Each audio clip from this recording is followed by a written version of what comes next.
Hey guys, welcome to another episode of Eating While Broke. I'm your host, Coline Witt, and today we have a very hot and bothered guest up in the building. Melyssa Ford is in the building. Hootie hoo. Hootie hoo hoo. I'm excited. We're in New York. Shout out to Wheezy WTF Studios for having us and allowing us to, please Jesus, not burn down the studio with our makeshift kitchen. I promise I will not burn down the studio. Yes, please don't. Very, very cognizant of the fact that this is, And I told him, I said, if we burn it, we'll pay for it. And I was like, he right. I pray we don't. What are you going to have us eating today? Okay, so this is a dish that I call poor man's sushi. And I remember when I sent you like the ingredients, you were like, what the fuck Is this? Like, what is this? I love though that you were fast with it. I was like, oh, her struggle was real. Yeah, it was. So I've always been a gym rat. Mm-hmm. I've always been into, physical fitness. I started gymnastics when I was 2 years old. Shit, I was in Jack Butler's baby school for swimming when I was 6 months. Like my parents really just threw me back in, Okay. Okay, she was just swimming amniotic fluid, she'll be fine. Wow. So that's really young, yeah. Well, I mean, there's a lot of baby school, swimming schools for babies and stuff like that. And they just kind of really take to water very quickly. So my parents just kind of put me in that little situation. Ooh, this is really cooking. Hold on. Yo, that is I was thinking, we got this shout outs to Walmart, but we did buy this and it was like a $15 a hot plate. And I was thinking, I wonder if this thing's really gonna work. This thing really working. You can have this in a college dorm or something like it's that. It's official. Yeah. And so anyways, I was saying how I've always been into physical fitness. So I used to just kind of make this meal out of canned tuna, fry it up with a little bit of spices and stuff like that, white rice, and some, just kind of mixed vegetables. And I just would get my carbs and my protein in a really simple way. Food was fuel. When I was in my super duper gym rat days. Mm-hmm. Now I'm lucky if I see the inside of a gym 3 to 4 times a week.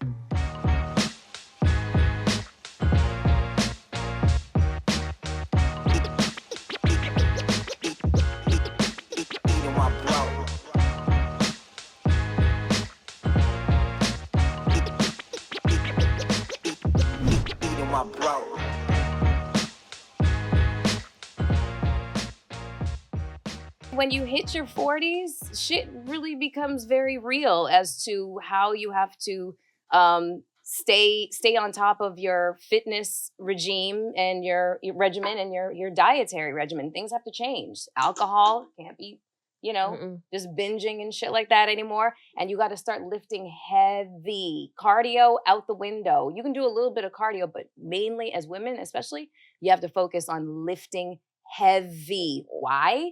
Because we lose bone density as we get older. Before we get into scaring me away from growing older, it's funny because I listened to Hot and Bothered, and I don't want to detour, but I definitely called Dorian, was like, yo, I don't know if I'm feeling like what's about to happen to me. I mean, I'm in the 40-year land, and listening to your show, it really did showcase I have no idea. They definitely don't talk about this enough to women, because I was like, whoa. I was also very scared because you're like, no, stuff's about to get real quick. There was a point in time, the medical industry has not been kind to women, and don't even get me started on what the medical industry has done to Black people and Black women. Okay. Mm-hmm. They basically used to experiment on our bodies, but women in general, menopause was just not seen as anything that the medical industry felt like they needed to study. They didn't need to study our bodies because, we were basically given the message that after our childbearing years, we have zero value. That's literally the message that was given to us. And what boggles my mind is that this has the potential to be a multi-billion-dollar industry with all of the things that we need. I have, in the last 6 years since I started perimenopause, I have seen more doctors and gone to hospitals and doctors' offices more times than I have in my entire life, tenfold. Wow. I've been an extremely healthy person my whole life, you know.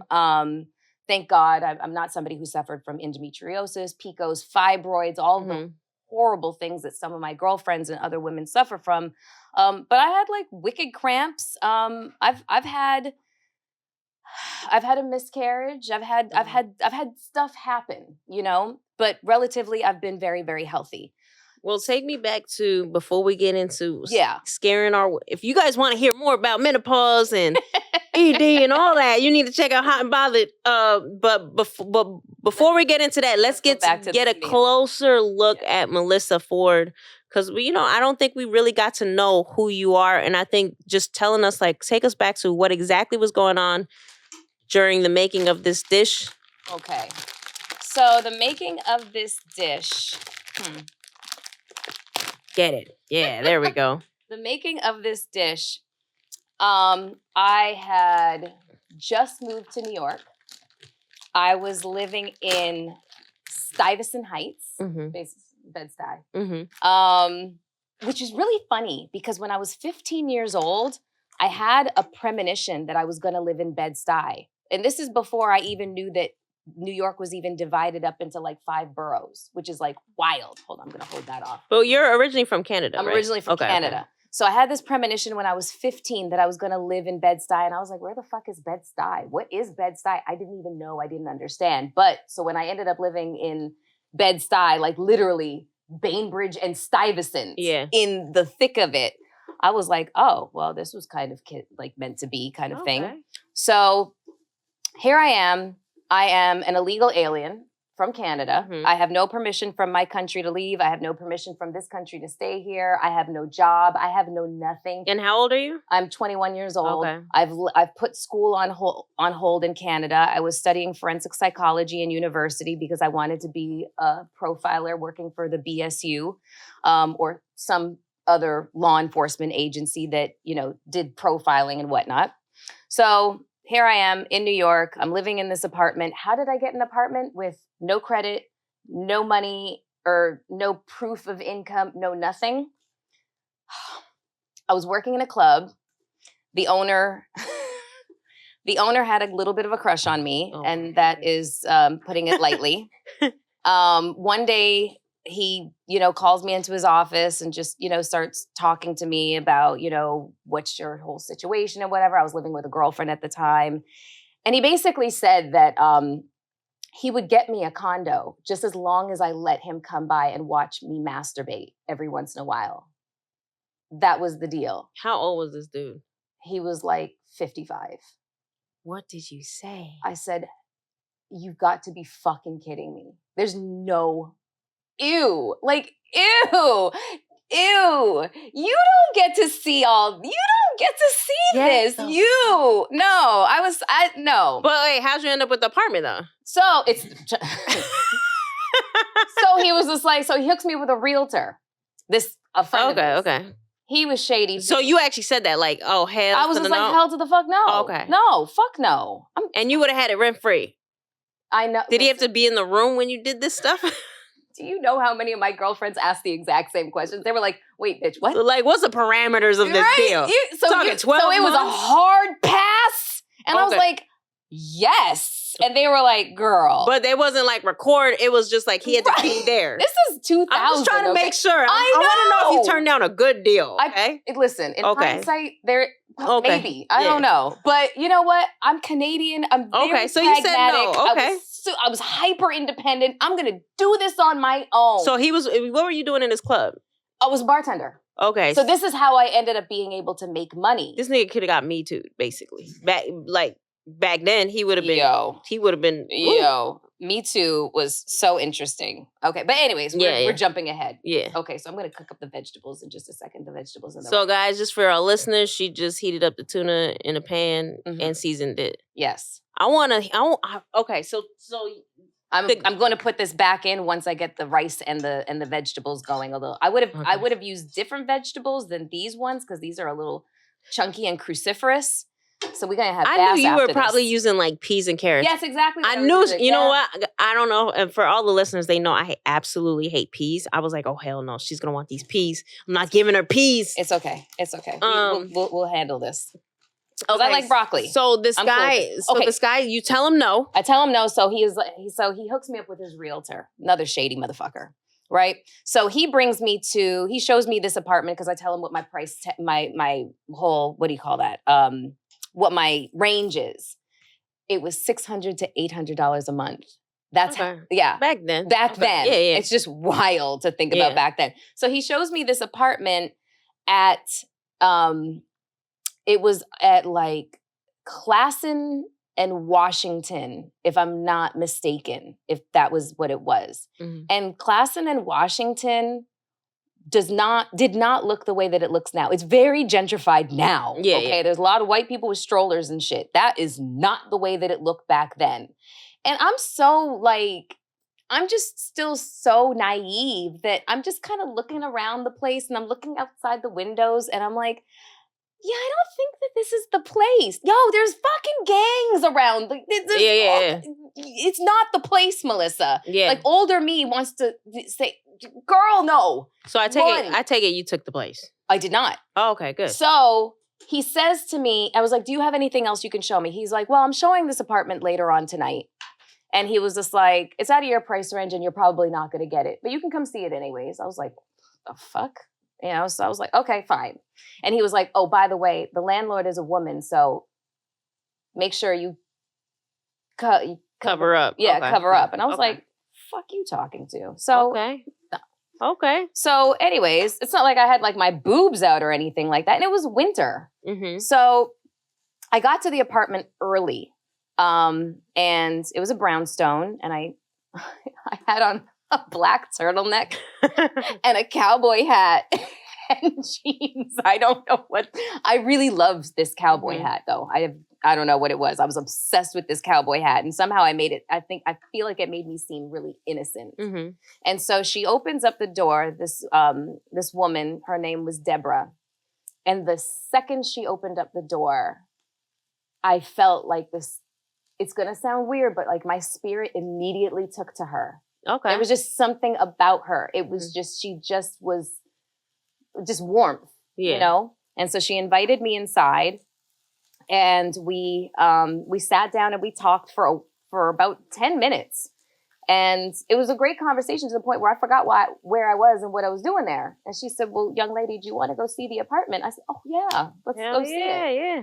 And so she brought me upstairs to the second floor. And the minute that I walked into that apartment, I knew I was home. Aww. I just knew I was home. And could you afford it though? No, it was $925 a month. It was a 1.5 bed. So it was like a 1 bedroom, 1 bath with like a smaller bedroom. Yeah. And I was like, I can't afford this shit, but I'm going to figure this the fuck out. Okay. And so I saw the apartment. I said I will be in touch and whatever. And then for the next 2 weeks, I just kind of like wrung my hands, hoping that this realtor was pleading my case. And no, he wasn't. He was probably saying she is the worst candidate for this apartment, so don't give it to her. Yeah. And so I decided to look her up. Remember phone books? Ah, yeah, I remember the those white things. pages, the yellow thick-ass white page. Yeah. So I looked her up and I found her and I called her and I said, hi, I saw you a couple weeks ago. I came to look at the apartment, et cetera, et cetera. She was like, oh, I remember. She was like, I haven't made a decision yet. And I said, I just really want you to know that I felt like that is supposed to be my apartment. It felt safe. I just pleaded my case, whatever it was that I said to her. You know, I was just like, my mother and we've rented to, people before. I've seen my mom go through hell with tenants who stop paying. I would never do that to somebody. Just give me 1 year. Just try me out for 1 year. Yeah. I was like, I promise you're going to get your rent in cash a week in advance at minimum. Jesus. And she was just like, when's your birthday? I was like, November 7th. And she was like, I'll call you back. And she really looked up my chart because she was like totally into like astrology and numerology and stuff like that. She called me up and she was like, the apartment's yours. Come with security and first month's rent. And I was like, I couldn't believe it. I had no furniture. I had nothing except just 2 suitcases. How'd you get the money together? Well, I was bartending at this time. Okay. So at this time, I had now started to bartend at Justin's, which was Diddy's restaurant. And, well, actually, no. I started bartending and cocktail waitressing, and then they fired me because they were like, the last thing Puffy needs right now is an illegal alien that looks like you working in his establishment, because this was around like the Club New York situation happening. And I was like, okay. So the manager, John Vasquez, he was like, I've got something set up for you. So he got me set up in a totally different club. It was called Nick's. It was on East 32nd between 5th and Madison. And anybody who was like, going to clubs during the Black Diamond and the Prasad Brothers days, they know exactly what I'm talking about. So at the same time that I started, working in this club, this massive party promotion team called Black Diamond had started doing parties. And so I started making more money than I've ever seen before in my entire life. And I was a bartender back in Toronto, just from bartending. And so when I was able to, when she told me that I had this apartment, I was able to pay for it because I had I had made like a bunch of money in like, tips and stuff like that. And yeah. So yeah, that was how that happened. And I ended up living in her apartment for the next 2.5 years. After the first year, she didn't even make me sign another lease. I was like perfect tenant. I loved her. I just loved her. She came and saw me, like we would like have tea in the kitchen. And one day, like 2 months into like me being there, she was like, Melyssa, do you know why I rented the apartment to you? And I was like, because I was incredibly persuasive. And she was like, no. She was like, I looked up your chart, your numbers and whatever. And she was just like, it said that you were extremely dependable and that your word is bond. Whatever you say you're going to do, you're going to do it. And I would have no problems with you. I was like, okay, that's me. I'm pretty pragmatic and dependable and stuff like that. And she was like, but it also said something else. And I was like, what else did it say? And it says you're going to be famous, but not for the reason that you think.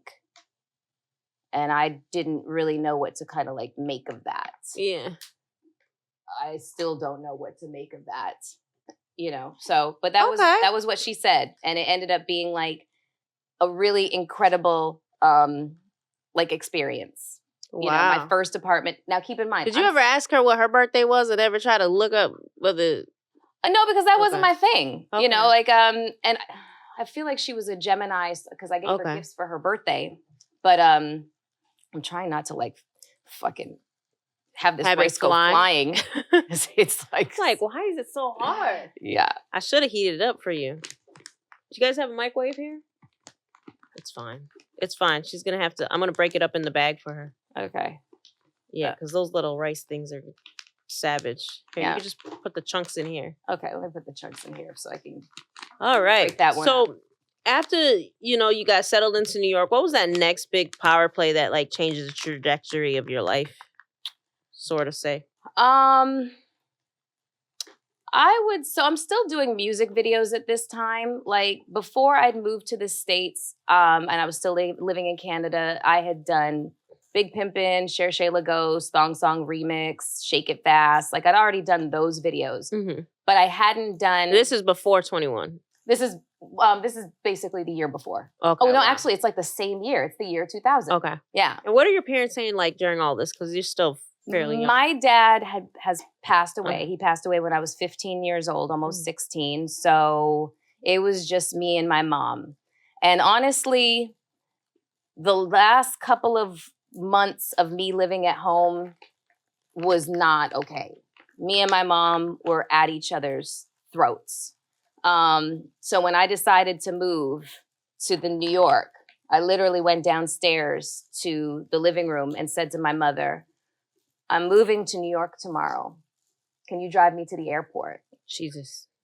And she just looked at me and she said, what time's your flight? She didn't ask, where am I going? Y'all was really beefing. Where am I going? Who am I going to live with? How am I going to make money? You're illegal. You're not American. She didn't ask a question. Nothing. Yes. And I was like, I had to ask her when we were like, we stopped at a diner on the way to, like just waiting for my flight and stuff like that. And I had to ask her, I was like, do you even love me? And she says, of course I love you, Melyssa, but you're driving yourself crazy and me in the process. You got to go. What were you doing that made her think that at the time? Do you know? Can you look back? Yes, I know exactly what was happening. My life, there was an intersection that my life had arrived at. And whereas I had always imagined that I would live in Toronto my entire life, I never ever thought that I would leave.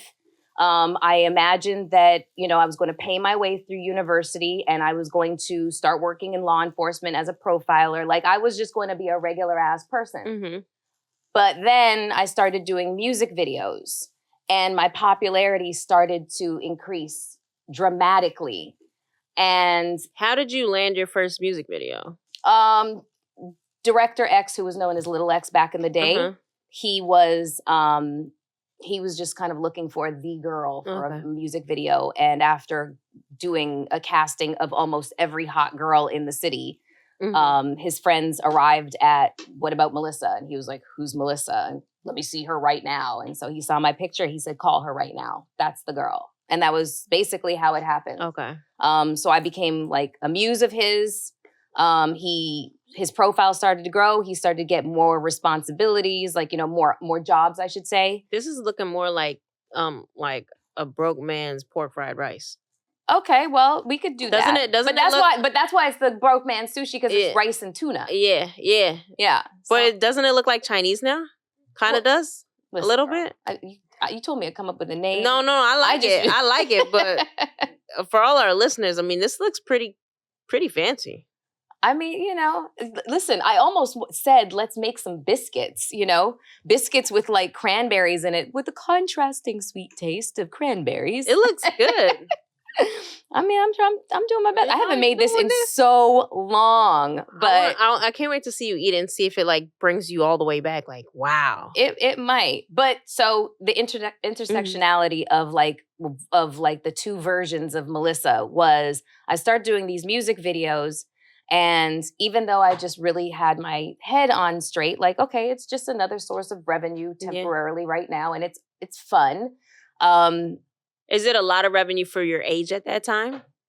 Yeah, and it's American money. So the difference in American money versus like what is that called? The exchange? Thank you. Yeah. Jesus. Mm-hmm. I mean, I can talk about ubiquitous melancholy all day, but it will listen, you said some words out there, and I was like, okay. The simplest shit. I'm like, wait, you know that thing when the money's worth more than another person? Yeah. So anyways, sometimes I will have like a brain fart. I just blame everything on perimenopause these days. Just, I don't remember. I forgot my face. I forgot my head. It's perimenopause. So, that's why the money was so good, because the exchange rate was like crazy. Yeah. Like American dollar to Canadian dollar was so high that it was almost like double. And you were going to college while the video.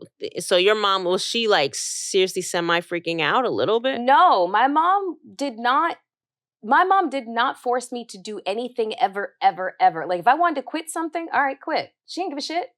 Like I shouldn't say that my mom didn't give a shit. My mom ended up being a single mother when my father died, and she had an enormous amount of debt, and she was in perimenopause.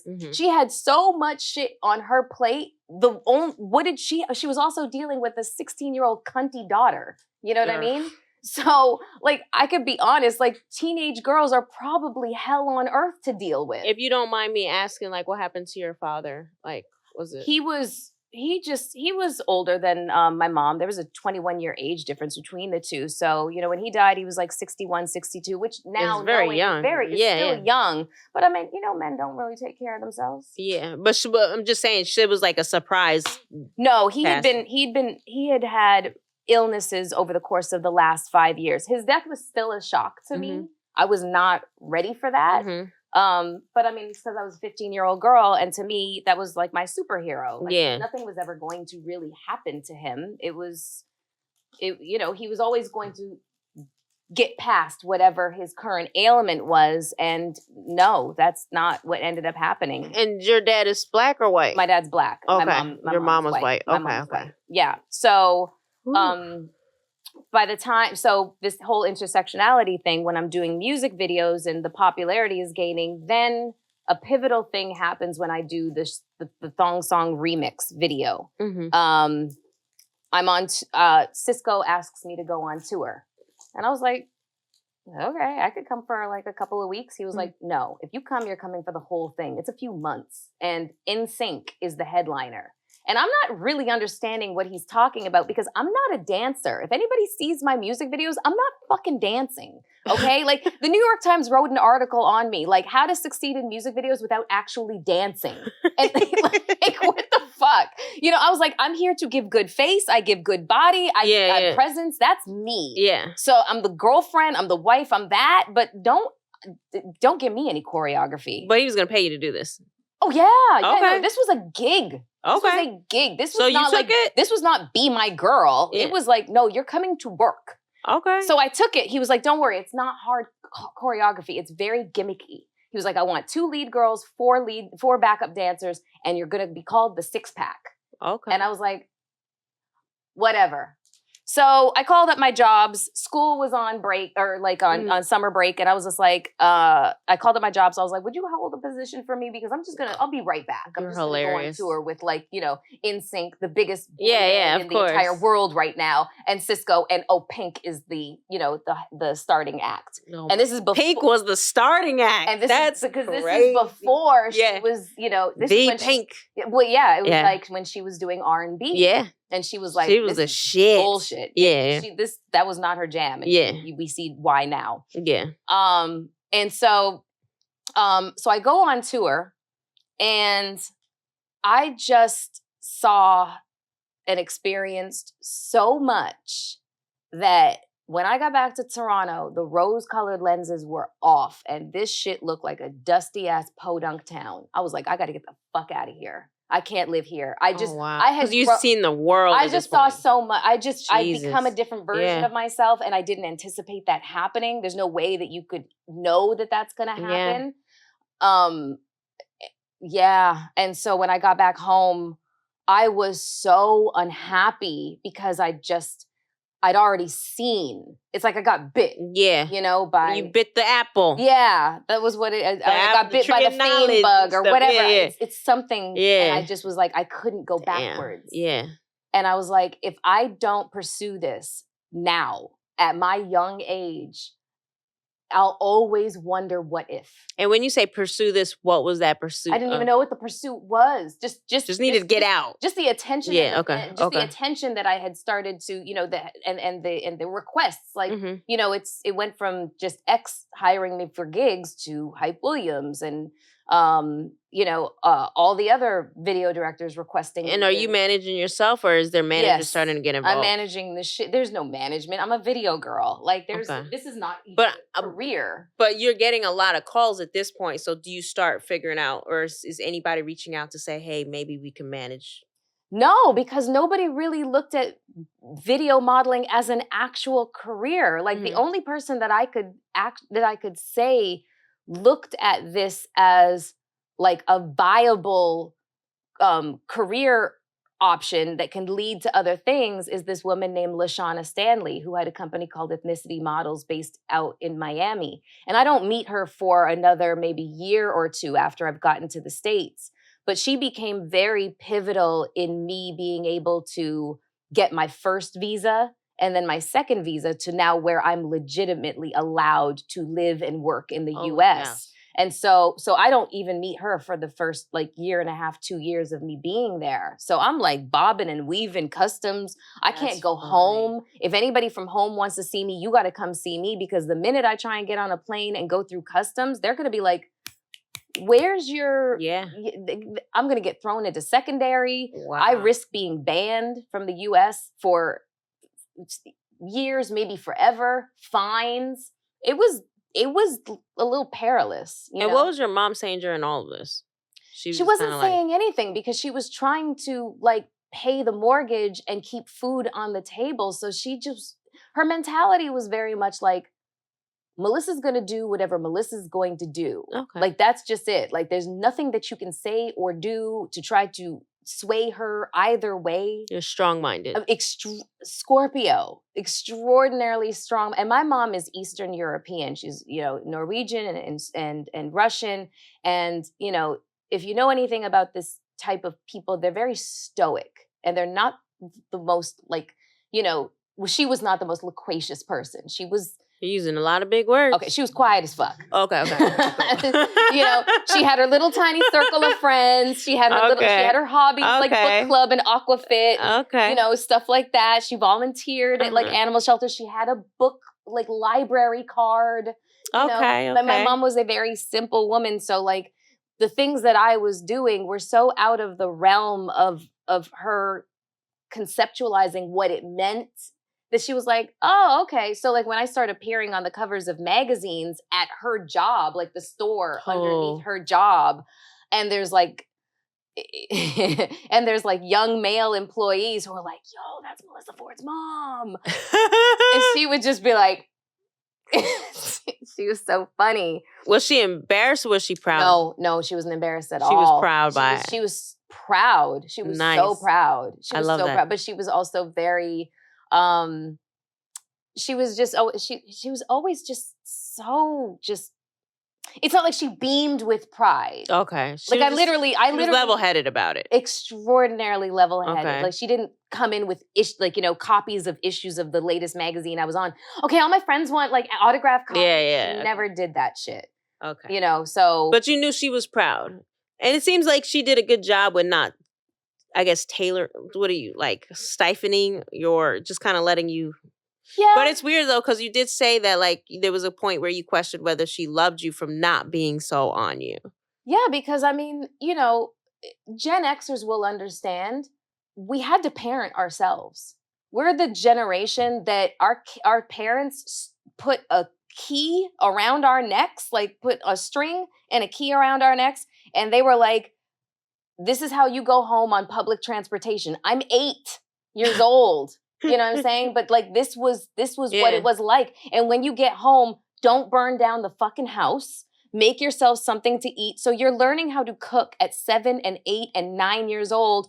And you're learning what areas of the house you stay the fuck away from, what friends are allowed to come over versus who's not to. You understand how to answer the door and stuff. We had to really, really learn how to parent ourselves and look out for ourselves. They had to put fucking commercials saying it's 10 o'clock. Do you know where your children are? I remember that. Yes. I remember that. So this was so my mom was just, she was part of that female workforce where it was both parents are out working. There was my father literally said to me one day where I was like, where are you going? He was like, I'm going out, to work, I guess, or whatever. I was like, who's gonna look after me? The dogs will look after you. The pets. This is why we got them. He sounds like a Jamaican.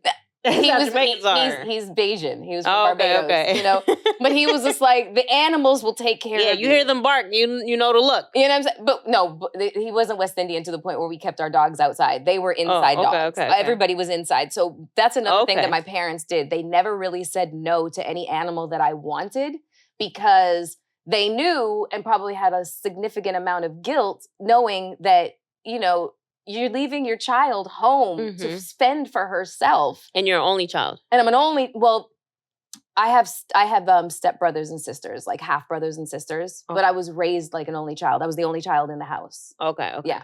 Okay. Yeah. Okay. So, this was basically how I grew up. So it's just, I don't think that after a while, my mom felt like she even had the position to try to parent me, which is really interesting. That makes sense. Yeah. I would have loved to have been able, because my mom's passed, and I would have loved to have been able to have these kinds of conversations with my mom about this, feelings that she had during this stage of our lives. And also, how the fuck was menopause for you, lady? Because well, it seems like on your show you said that she mentioned it to you in passing. In passing. Yes, in passing.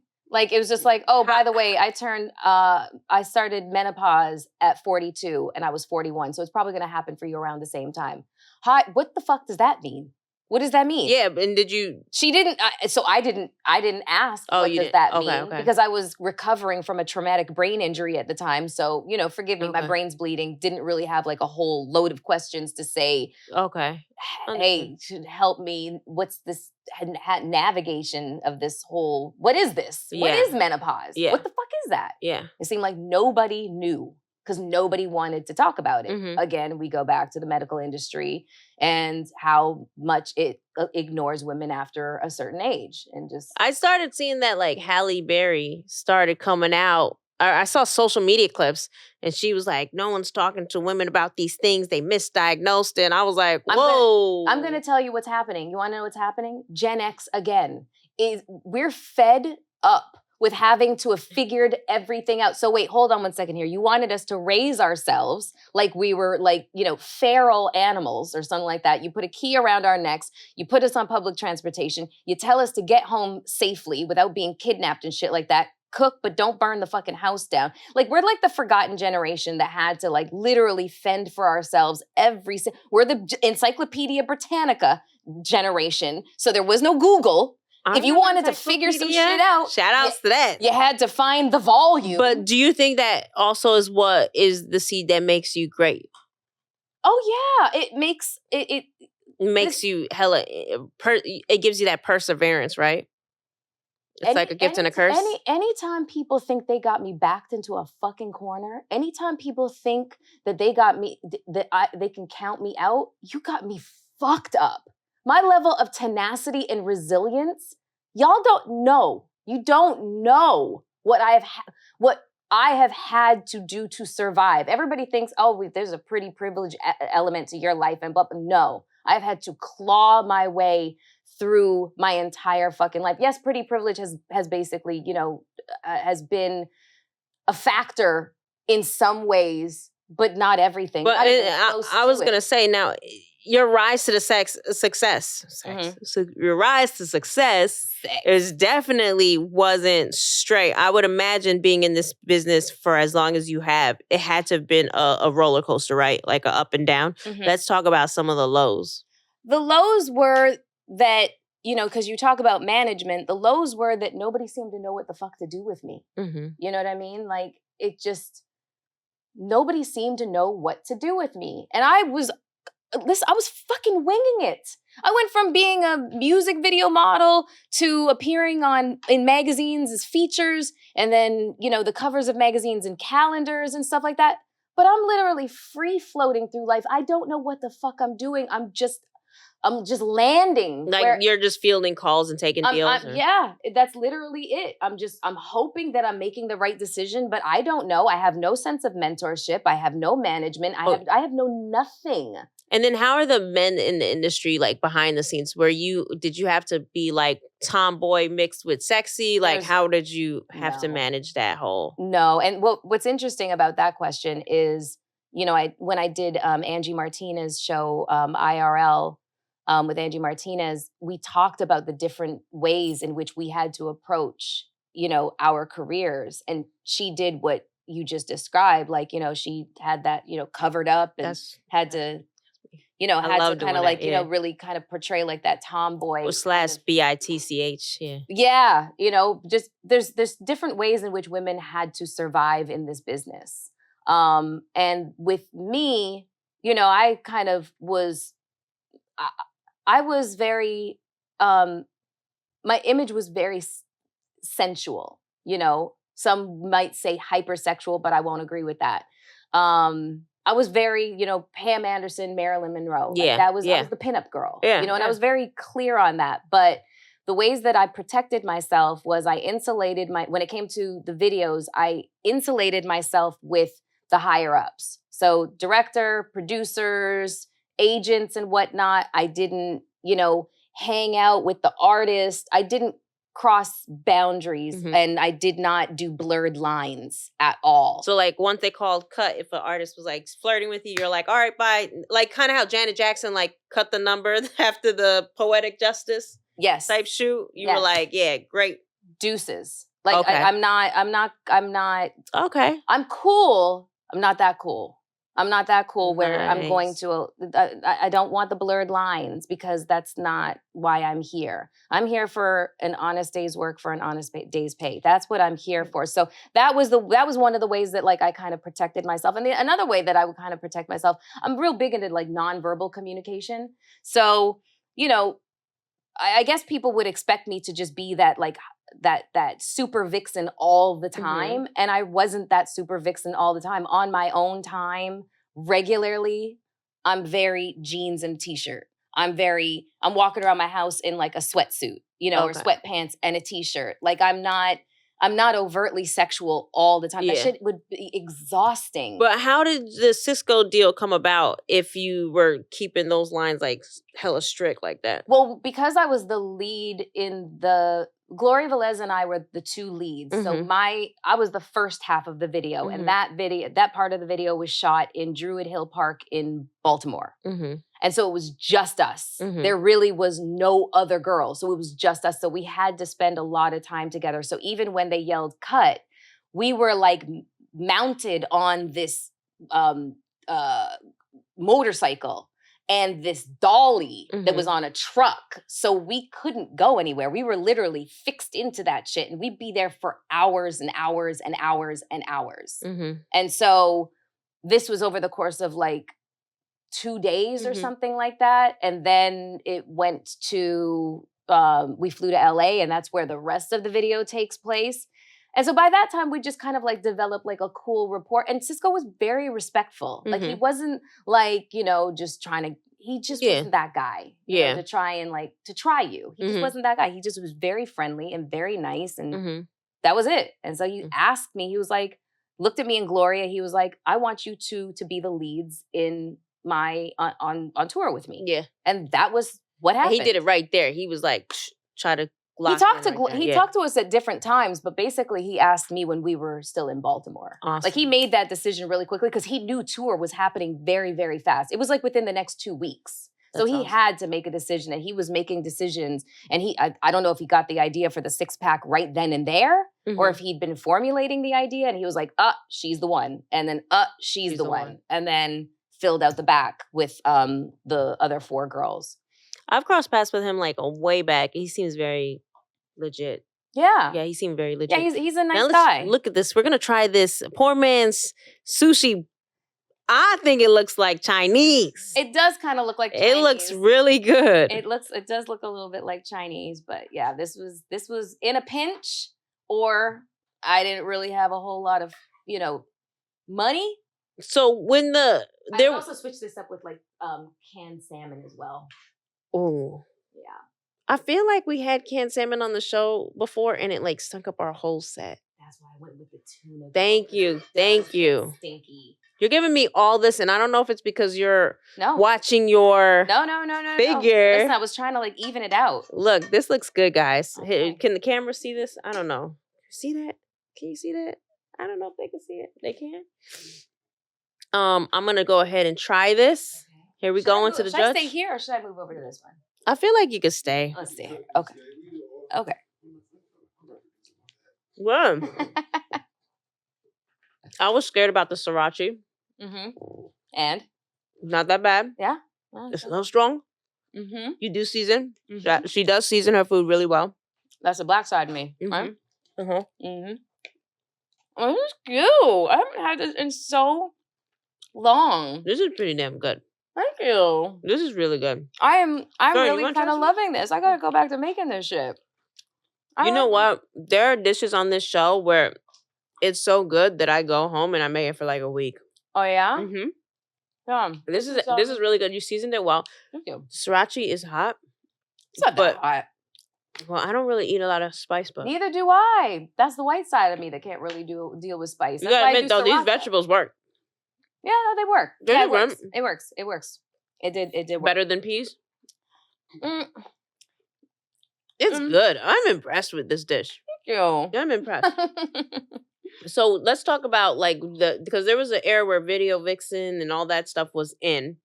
Then all of a sudden people started hating on it, and then it started to phase out. Take me through what that journey was, because there was a period where you did like a reality show in between. No, the reality show didn't happen until like 2013. Mm-hmm. Long story short about the music videos, really everything was just kind of like a casualty of piracy. The record industry was just kind of losing control of its product. Illegal downloading and shit Mhm. like that. All the stuff that we kind of take, Napster. Napster, all the shit that we take for granted right now, just in Mhm. terms of streaming and stuff like this. This was a really big deal, and record companies, were hemorrhaging money. So whereas music videos, the budgets used to be, I mean, when I did Knock Yourself Out, that budget was like $650,000. What? Yeah. Thong Song Remix was like 1.1. Big Pimpin' was 1 million. They were spending a lot of money. Oh yeah. That's They definitely don't spend that now. No, they don't. No, not even close. That seems like outrageous now, but it was so normal back then. This is so good. I'm gonna eat the whole thing. Thank Like, you. I'm eating like hella unprofessional, but go on. Yeah, it was 350,000, but that was when it had started to hit. Mhm. But I mean, it's Usher and Ludacris and Lil Yeah. Jon, so there was still a massive budget at the time. Mhm. And so when record companies had they developed this formula for the way music videos looked. It was a lot of hot girls. It was a lot of pomp and circumstance, fancy cars Yep. and just money and houses and pools and whatever else. So how do you create the same product with a minimum budget? So everything, like quality control, just kind of went out the fucking window. And so they stopped casting models like me who Mhm. came with an extraordinarily high price tag, and then they just started going into strip clubs or just casting girls who were just so, I don't want to use the word thirsty, but it kind of applies, just so they just really, really wanted to do music videos. Yeah. They do it for free. They didn't give a shit. Your quality control kind of goes out the window, because a lot of girls feel like, oh, well, in order for me to get that burn, get that camera time, I gotta be like real salacious about it.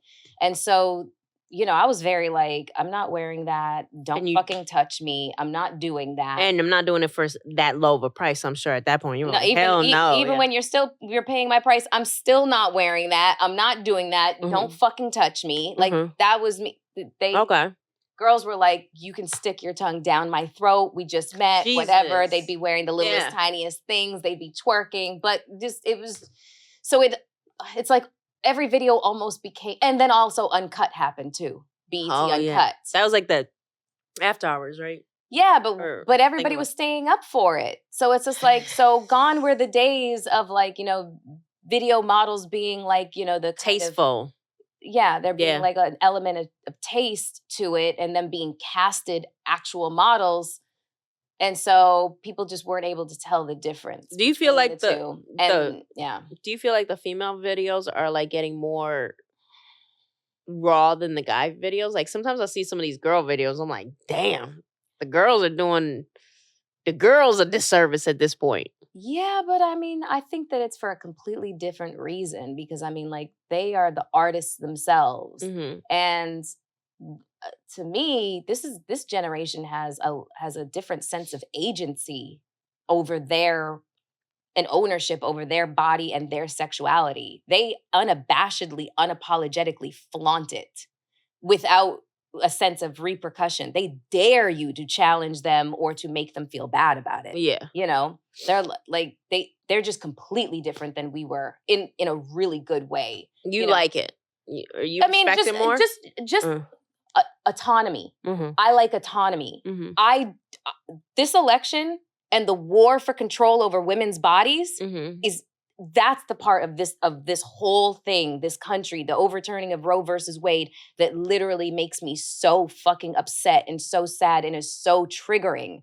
So when I see women being unapologetically themselves and taking ownership of their sexuality, I can't do anything but applaud that. I'm not the one who's here to judge them based on what they do. I don't like every single thing that they do. There's some things where I'm just like, oh girl, what the fuck, But hey, That's you and your decision. And the fact that you made that decision for yourself, great. Let's talk about the pivot from where you were then to podcasting, because you've been in podcasting for over 10 years now. Mm-hmm. So how did that pivot come into play? There's so much fucking in between. So much in between. You give me like I'm gonna give you the cliff notes. The elevator. Mm-hmm. Cliff notes. So when you ask, like, what was like the hardships and stuff like that, and the main thing being that I had no management, I had no mentorship. I was basically flying by the seat of my fucking pants. But I did make some good decisions. I always knew that music videos and, just kind of like having my image out there and acquiring like an enormous fan base, I could leverage that popularity with wherever I was going. And my next stop was to do television hosting. And so I started to solicit BET for any opportunity that they would give me to be on camera talent. And you were making the calls. I just through connections and stuff like that. I developed a friendship with Big Tigger, and he was really instrumental in like introducing me to Stephen Hill, who was like, the VP at the time, I want to say, of BET. And so Stephen was like, he gave me opportunities to, basically prove my mettle. Like, let's see what you can do. And in 2004, they hired me as on-camera talent. I mean, there was billboards and stuff like that. And, with my picture and Free and AJ and Tigger, it was like, wow. Yeah. And so I had to fucking find a lawyer to like, kind of, negotiate my contract for me and stuff like that. It was a fucking terrible contract, but whatever. I didn't care. Yeah. It was a way to like kind of legitimize myself and kind of get me away from the whole image of doing music videos. Even though I had no shame in my participation in it, it was starting to like get a little funky for the reasons that I described. And then when that book came out, don't even get me started on that. So wait, what book? I'm sorry. Confessions of a Video Vixen. Oh, yeah. Okay. So, television hosting opportunities opened up for me after I got hired with BET. You just start meeting people, and they had a show called Mad Sports on there, and they were like, Melyssa, we're gonna give you a microphone, and you are going out there to interview athletes, and because they love you. And I was like, okay, cool. And that just kind of put me in the path of really big decision makers. And one of those decision makers was this man named Michael Mant. And he was like the EP of this show called Jim Rome is Burning, a bunch of shows on Pardon the Interruption. These are, very popular shows at the time on ESPN. And so one day we had like, just like kind of an informal dinner. And he was like, Melyssa, what do you want to do? And I said, I want to host the ESPY nomination show. I knew exactly what I wanted to do. Okay. Yes. And he was like, my sister is the EP of the ESPYs. I think that can happen. And I was like, oh my God. And then they called me like, I don't know, like a few weeks later. And they said, yeah, you got the gig. You're going to be hosting the Emmy nomination show for the 2006 Emmys with Stuart Scott. Rest in peace, one of the most incredible humans to ever walk this earth, Stuart Scott. I mean, I could start crying thinking about him right now. He was so generous and so caring, and he just was so dope. He knew how nervous I was. I'm in a totally different realm outside of anything I've ever done before. And I'm trying so hard to like be perfect. And he was like, you got this. You got this, Mel. You got this. And I got you. And I was like, okay. And so that ended up becoming another opportunity to host the ESPY red carpet with him and a couple of other hosts. So it just turned into like a really incredible opportunity. But what goes up, what must come down. And, I just was like kind of like riding on a high. And then I left BET, not voluntarily. Well, it was kind of like, we're not going to renew your contract. I was like, well, I don't want to fucking come back anyways. I don't know. It was like, Okay. It was like a mutual breakup. It was, yeah, but my ego was just so stupid at that time. I wish I could go back and like slap the shit out of myself. I don't even know how to tell that story. Were you feeling yourself? Like, you mean, were you cocky or rude or what? Sometimes I might have been a little difficult to work with, but women always get that label. Men never really get that label, but I might have been a little difficult to work with, but something happened in 2005. Hurricane Katrina happened, and I was really, really distraught. My boyfriend at the time was from Louisiana. And so I felt like an indirect connection. And also just watching human suffering, and also what looked like our government's very, very slow response to said human suffering. I just felt like I had to do something. And so I ran into one of the VP's offices at the time. His name was Eugene. Eugene Caldwell, maybe, possibly. Don't quote me on that. His first name was definitely Eugene. Is her mic close enough? I just want to make sure I get this whole thing. Okay, go. So his name was Eugene, and I went into his office and I pitched this idea of me doing coverage of Hurricane Katrina survivors. By this time, the vast majority of them were starting to get moved to the Reliant Center in Houston from the Superdome in Louisiana, which, we all heard stories about how awful it was there. And so my boyfriend, he had a lot of connections in Houston. And I was just like, I will fund this if I have to. Just give me a crew, I'll house them. Just give me the opportunity to go to the Reliance Center and start to interview people. And I had this idea as to who I wanted to interview. We were interviewing people, grown adults, but I was like, what about the kids? What about not just young children? What about teenagers? So much of our audience on BET was teenagers watching this. And as teenagers, our identity is usually kind of ensconced in what we wear, and the music that we listen to. And, we're forming our identities, but these are the things that we use to kind of like determine who we are, And I was like, nobody's talking to them. I was like, I want to go talk to them. That's our audience. What did they say to this pitch? So they loved it. And they sent me all the way upstairs to the EVP of news. Her name was Nina Henderson Moore.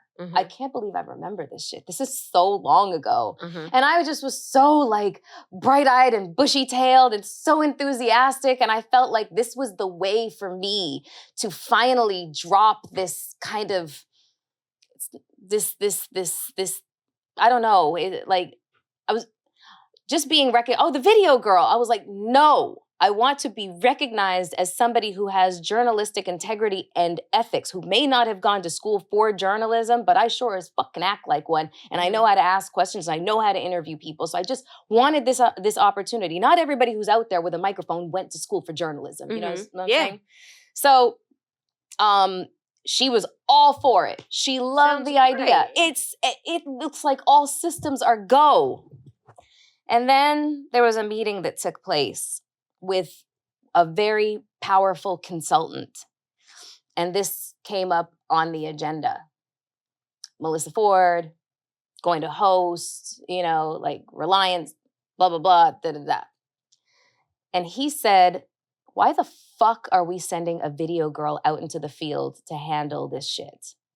And he was so powerful that he just put the kibosh on all of it.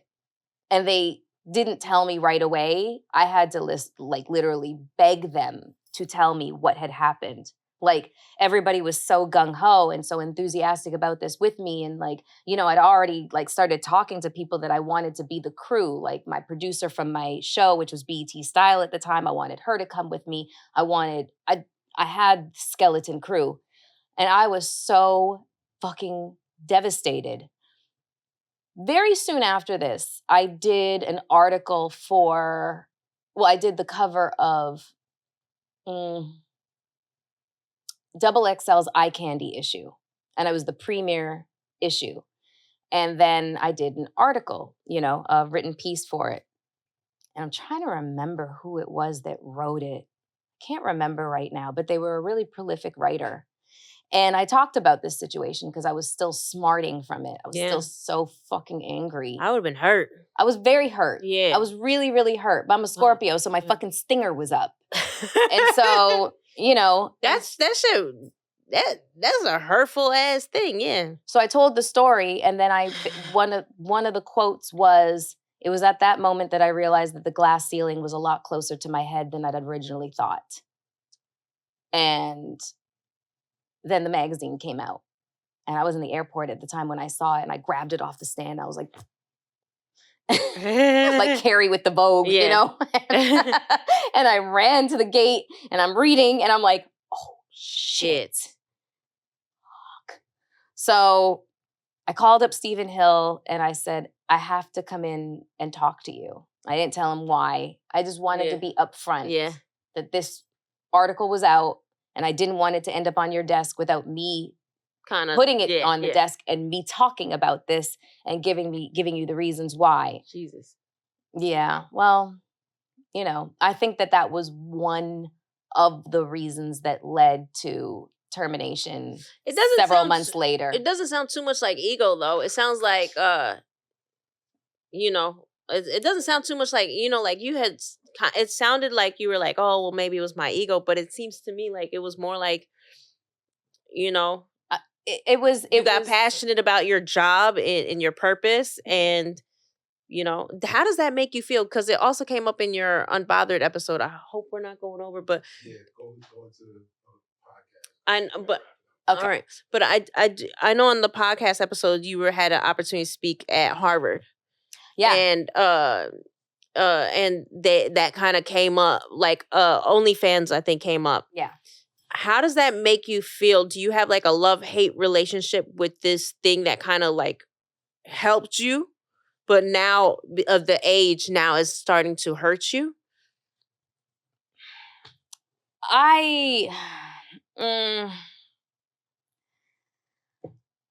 What do I say about that? It's not something that I broadcast, but it's also not something that I'm ashamed of because, it allowed me to pay my bills during the pandemic. My mom had passed away. I didn't know my ass from my, actually, I hadn't even started it then. It was really like it was maybe about a year afterwards. And, it was just a way to like, tap into the fan base that's always been there. And, like I said, I have no judgment for the way that other people live their lives and the things that they do on OnlyFans. I knew what I was doing. It was basically the same stuff that I was doing when I was doing the covers of magazines. Mm-hmm. Those magazines don't exist anymore. Yeah, of course. So I can still shoot the same way. I can do the implied nudity. I can do the lingerie and the bikinis and stuff like that. I can do that stuff. And to me, it's kind of like, it's just a part of the repertoire that I can go back to whenever I want to because it's available to me. But I'm saying for you personally, is it a love-hate? Is there like a love-hate for the judgment that I don't have for others is oftentimes, placed on me. And that frustrates me sometimes, yeah. Do you think that podcasting is helping you be able to share the whole you? Like, does it allow you the opportunity? Because listening to your show was very open. Guys got to check it out. It was very open. It was very like a whole you, very educational. Okay, because I didn't know any of the stuff you were talking about. It just kind of scared me. Yeah. It's. I mean, it is scary until you learn. Until you learn about your body and what it's going through and all the things that can help you manage the symptoms. I mean, when I started perimenopause, and we'll get back to that, what you were originally asking, when I started perimenopause versus where I am now, it is so much more manageable where I am now because I started what's called HRT, hormone replacement therapy. And most doctors who have any kind of education on menopause will tell you that the earlier that you start hormone replacement therapy, the better off you will be.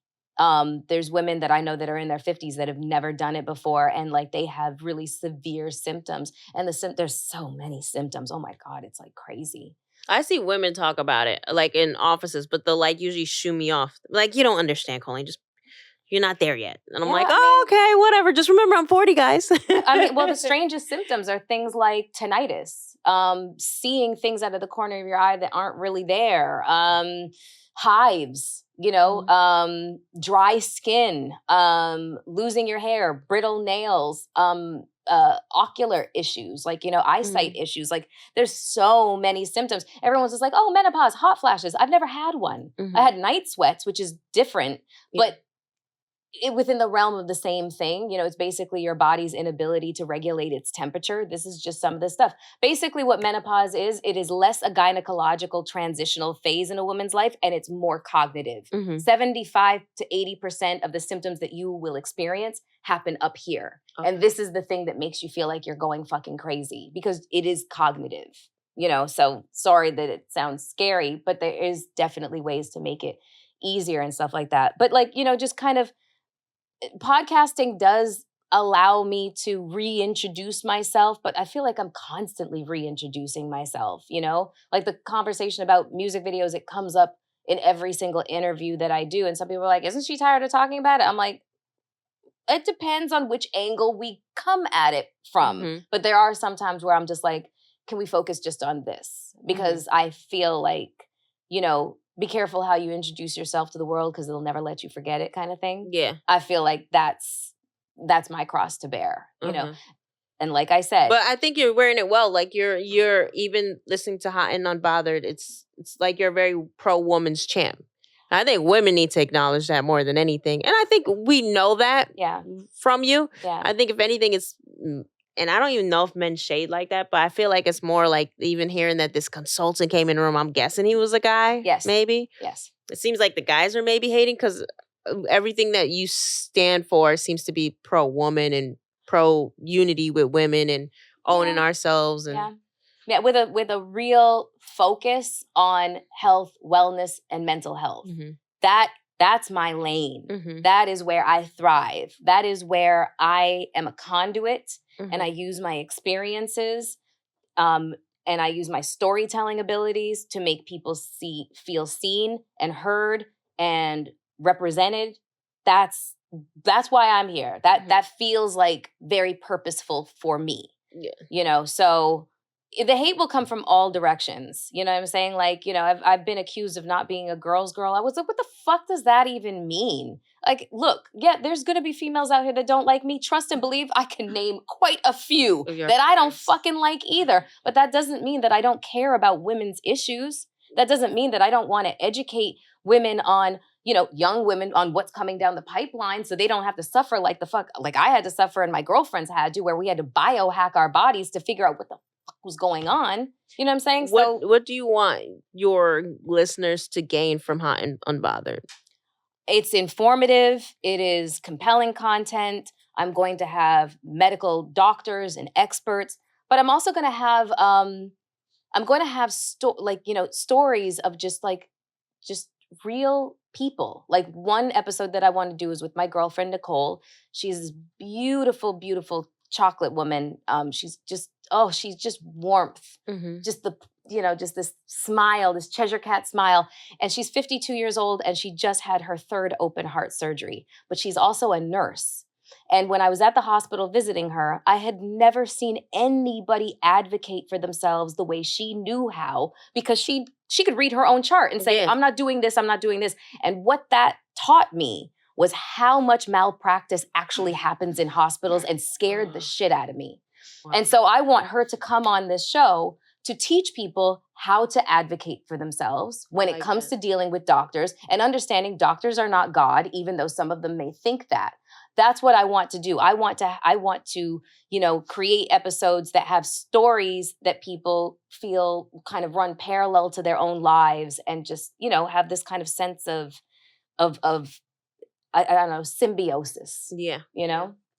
I like that. I love the show. I'm going to continue listening to it and email you now that I have your email. I just gotta tell everybody, I do not have a Coke problem. I know I keep scratching my nose, but it's like, I swear to God. I thought it was a Sriracha. It's your allergies? My allergies are kicking my fucking ass right now, and it's probably because of the Sriracha. I think it's the Sriracha, but you want to know something? This was amazing. I just want to thank you so much for your time. I wanted you from a couple years ago, so it was great, timing. It finally worked out. Mm-hmm. Thank you so much. And this dish, I know you said it's the broke man's sushi. But it's Chinese food. Maybe the broke man's Chinese, but I think it was absolutely terrific for all y'all out there. Easy, quick dish, under a couple bucks, fulfilling and tasty. And I think, Melyssa, you gonna go home and hack this at least once this week. I might, because this is pretty fantastic. I forgot all about this dish, but great hack. And thank you for being so transparent about your journey. Of course. Thank you for having me. All right, guys. And you could check out Melyssa Ford, Unbothered, Hot and Unbothered. No, Hot and Bothered. This is just like one of the t-shirts we're bothered. Yeah, Hot and Bothered with Melyssa Ford on all your DSPs and on YouTube. So just go to my Instagram page and click the links and it will bring you right there. And then I think if we DM you enough, you'll start selling those shirts. Oh, yeah. Shirts no, it's awesome. happening. It's happening. I'm hot. You're bothered. Exactly. Peace out, y'all.